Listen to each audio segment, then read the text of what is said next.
الحمد لله العزيز الحكيم الفعال لما يريد يحكم ما يشاء ولا معاقب لحكمه ونشهد أن لا إله إلا الله وحده لا شريك له ونشهد أن محمدا عبده ورسوله صلوات الله وسلامه ورحمته وبركاته عليه وعلى آله وأصحابه أجمعين. أما بعد، أيها الناس اتقوا ربكم حق التقوى وسعوا إلى تحقيق إيمانكم به قبل فوات الفرصة. Chers frères et sœurs islam, l'honneur appartient à Allah, Seigneur de l'univers, le Tout-Puissant, le Sage. Il fait ce qu'il veut, il décrète ce qui lui plaît, et il n'y a pas de réplique à son décret. Nous témoignons, et Allah suffit pour témoin, qu'il n'y a pas de divinité digne d'adoration hormis Allah, l'unique sans associé, et que Muhammad sallallahu alayhi wa sallam est son serviteur et son envoyé. Qu'Allah lui accorde abondamment ses prières, son salut, ses miséricordes et ses bénédictions, ainsi qu'à sa sainte famille, à ses fidèles compagnons et à tous ceux qui suivront sa voie jusqu'au jour de la résurrection. Chers frères et sœurs d'Islam, craignez Allah comme il le faut et œuvrez pour la concrétisation de votre foi en lui avant qu'il ne soit trop tard. Chers frères et sœurs d'Islam, Allah subhanahu wa ta'ala a dit dans le noble Coran: وَمَا خَلَقْتُ الْجِنَّ وَالْإِنسَ إِلَّا لِيَعْبُدُونِ.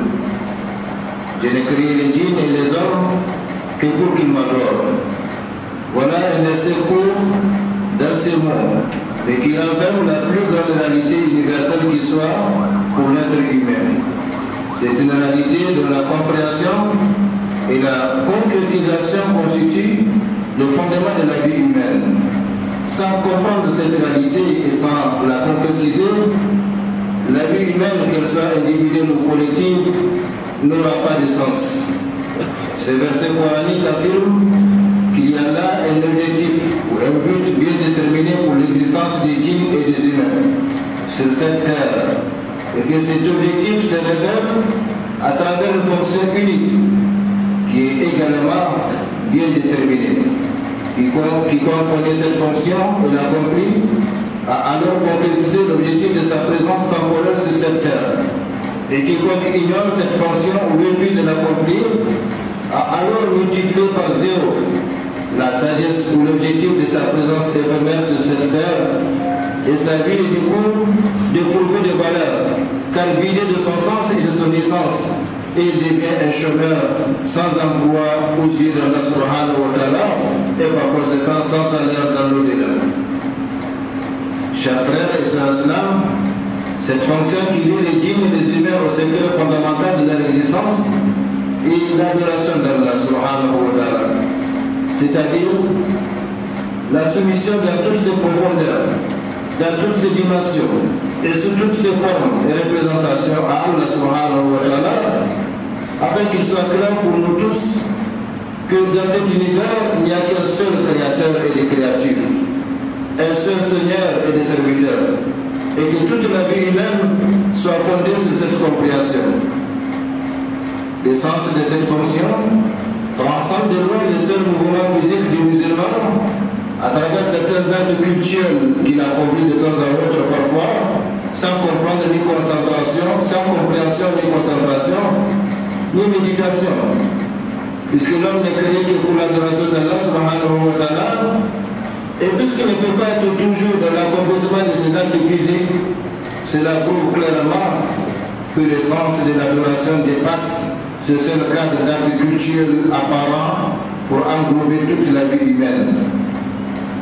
Allah subhanahu wa ta'ala a défini un des rôles fondamentaux de l'homme sur la terre avant même la création du premier être humain. Lorsqu'il dit subhanahu wa ta'ala: وَإِذْ قَالَ رَبُّكَ لِلْمَلَائِكَةِ إِنِّي جَاعِلٌ فِي الْأَرْضِ خَلِيفَةً. Et rappelle, lorsque ton Seigneur dit aux anges: certes, je vais établir sur la terre un calife, c'est-à-dire l'humanité génération après génération. L'homme est ainsi créé pour adorer son Seigneur Allah subhanahu wa ta'ala. Et il est établi sur cette terre pour assurer le califat. Cela signifie que toutes les activités de l'homme doivent tendre à concrétiser cette adoration qui englobe tous les aspects et tous les domaines de la vie humaine, sans exception aucune. Les savants musulmans ont défini l'adoration comme suit. Al-ibadatu ismun jami'un li kulli ma yuhibbuhu Allah wa yarda min al-af'al wal aqwal al-zahirati wal batina. L'adoration est un nom général qui englobe tout ce que Allah aime et agrée parmi les actes et paroles apparents et cachés. Chers frères et sœurs d'Islam, on comprend à partir de cette définition que l'essence de l'adoration est très vaste et qu'elle englobe même le califat pour lequel l'homme est établi sur cette terre. Pour concrétiser ce califat, l'homme a sans doute besoin de connaître son Seigneur et de connaître sa loi. Sinon, ce sera légalement évident dans ce monde et le châtiment inévitable de l'au-delà. Allah subhanahu wa ta'ala nous dit الذين يمكنهم في الأرض أقاموا الصلاة وآتوا الزكاة وأمروا بالمعروف ونهوا عن المنكر ولله عاقبة الأمور. Ceux qui, si nous leur donnons la puissance sur cette terre, et qui donne la puissance, ce n'est pas les élections, mais c'est Allah subhanahu wa ta'ala dans son décret, dans le destin de chacun, il a déjà prévu. Donc, ceux qui, si nous leur donnons la puissance sur terre, accomplissent la salat, acquittent la zakat, allusion à la lutte contre la pauvreté, ordonnent le marouf, le convenable, et interdisent le blâmable. Cependant, l'issue finale de toutes choses appartient à Allah.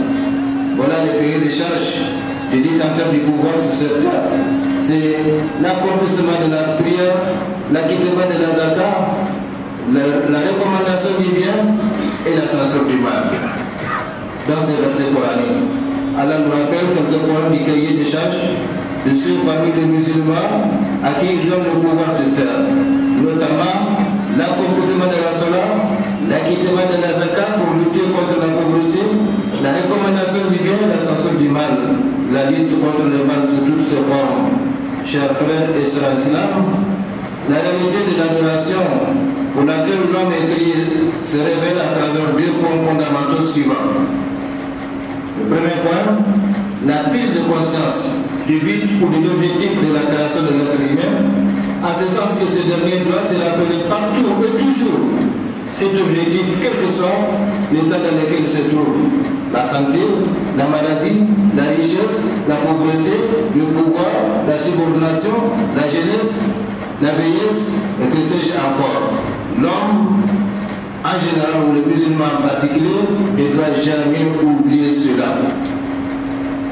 Le second point, l'orientation totale vers Allah subhanahu wa ta'ala, à travers tout ce que l'homme entreprend, à travers les actes virtuels et profanes, les propos verbaux et écrits, les imaginations et les pensées, les comportements apparents et cachés, afin que toute la vie de l'être humain soit totalement orientée vers Allah subhanahu wa ta'ala et consacrée à lui et à lui seul comme il l'a recommandé. قل إن صلاتي ونسكي ومحياي ومماتي لله رب العالمين لا شريك له وبذلك أمرت وأنا أول المسلمين. Dis en vérité, ma salat, mes actes de dévotion, ma vie et ma mort appartiennent à Allah, le Seigneur de l'univers. À lui, nul associé. Et voilà ce qui m'a été ordonné, et je suis le premier à me soumettre. Si la vie et la mort de l'homme appartiennent à Allah, eh bien qu'est-ce qui reste? Absolument rien. Tout doit appartenir à Allah subhanahu wa ta'ala. Chers frères et sœurs, en concrétisant cette adoration par le fait de consacrer toute sa vie à Allah subhanahu wa ta'ala, l'homme éprouvera le sentiment d'être en contact direct et permanent avec son Seigneur, d'où il vivra de la tranquillité d'esprit et de cœur et sous la volonté de celui qui l'a créé et non sous sa propre volonté ou sous la volonté de son ennemi, à savoir Satan. عن أبي هريرة رضي الله عنه النبي صلى الله عليه وسلم قال إن الله تعالى يقول يا ابن آدم تفرغ لعبادتي أملأ صدرك غنى وأسد فقرك وإلا تفعل بلعت يديك شغلا ولم أسد فقرك. رواه الترمذي. وقال حديث حسن. Ô fils d'Adam, sois disponible pour mon adoration. Je remplirai ton cœur de richesse et comblerai ta pauvreté. Si tu ne le fais pas, je remplirai alors tes mains d'occupation et ne comblerai pas ta pauvreté, tes besoins. Rapporté par la Trinité, Allah subhanahu wa ta'ala nous fasse comprendre et qu'il est pitié. Barakallahu li wa lakum fil Qur'an al-Karim wa nafa'ana bima fihi min al-ayat wa dhikr al-hakim. أقول ما تسمعون وأستغفر الله لي ولكم ولسائر المسلمين في كل مكان ومن كل ذنب فاستغفروه وتوبوا إليه إنه هو التواب الرحيم.